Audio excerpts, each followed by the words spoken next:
I'm going to give you 5 lessons that I learned from podcasting mogul Shawn Anthony.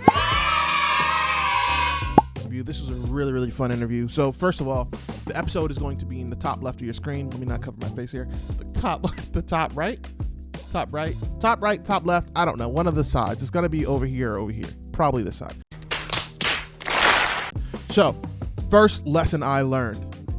Connections and relationships are the way we truly win. Let me repeat that because I stumbled over it a bit.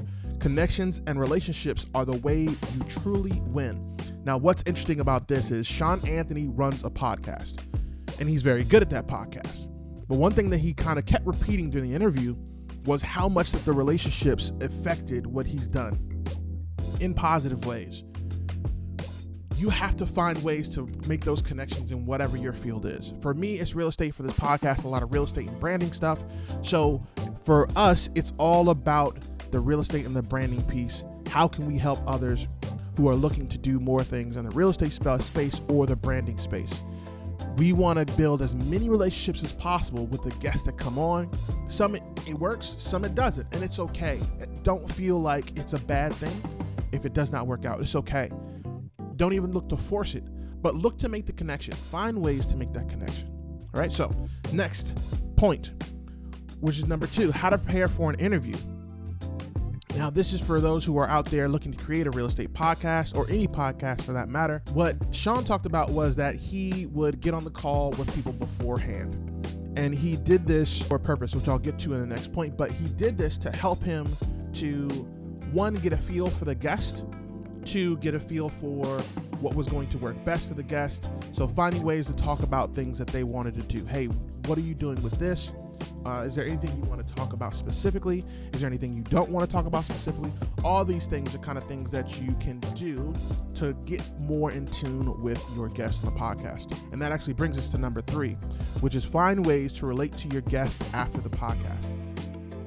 Now, what's interesting about this is Shawn talked about the most effective time for himself and the others when they come onto the podcast is when he actually listened to what they were saying, and then they talked about some other things afterwards, after the podcast.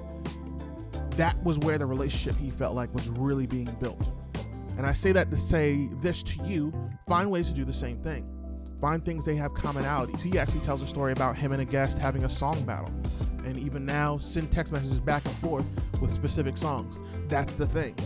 So I have a friend that I've talked to on the phone, and we have this thing, and whenever I call her and talk to her, and at some point I'll get her as a guest, but we've established this relationship just based off of a single instance of time where either I messed with her or she was messing with me, joking about whatever. This is something that you guys can do too. You can build a relationship, and she's another podcaster and doing a bang up job on her podcast as well. Check out the Work and Play podcast, by the way. All right, so number 4, people communicate differently. What's interesting is I constantly feel like I'm in my head about a lot of things. And a lot of times I look at this as some kind of the way you look at talking to someone for the first time in a relationship, courting someone, if you will. You never know if they are a talker or a texter, or they're a FaceTimer, or they're an in-person kind of person. So you give that girl your number, you give that guy your number, and you don't hear from them, you feel kind of apprehensive. It's the same thing in the field of relationships when it comes to bigger names. When you get to these bigger names and these mentors, and you're like, oh my God, I met all these people and they're amazing, but I haven't talked to them in weeks. Yes, some people need to talk to each other once a week. Some people talk to each other once a month. I have a friend who is actually from the podcast. Shout out to him. He and I don't talk every day, but we talk. We've talked since the moment he came onto the podcast. We've talked back and forth. We've had discussions, laugh, joke, things of that nature. And I still consider him someone who I would call as a friend. It doesn't have to be an everyday conversation. It doesn't have to be on the phone. Sometimes it can be text message.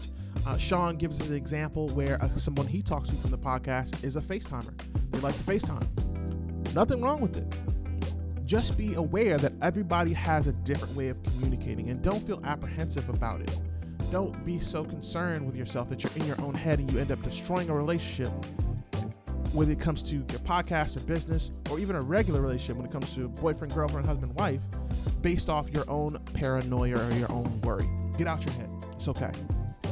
Next thing is point 5, and I'm going to give you an extra point on this one because this one's really good for those who are looking to podcast like I am, like I'm doing as well right now. So if you're looking for a real estate podcast or any kind of podcast, these are keys you could take. So number 5, be brave enough to create an opening for yourself and others.